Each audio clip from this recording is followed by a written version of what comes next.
Khammam parliament నియోజకవర్గంపై సమీక్ష నిర్వహించిన BRS అధినేత కేసీఆర్ రాష్ట్రంలో బీఆర్ఎస్ సునామీ సృష్టించబోతోందన్నారు.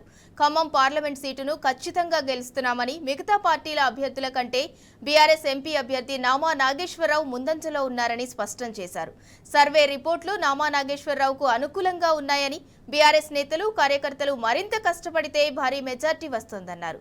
లోక్సభ ఎన్నికల్లో 12 ఎంపీ సీట్లలో బీఆర్ఎస్ ఘన విజయం సాధించబోతోందని కేసీఆర్ తెలిపారు.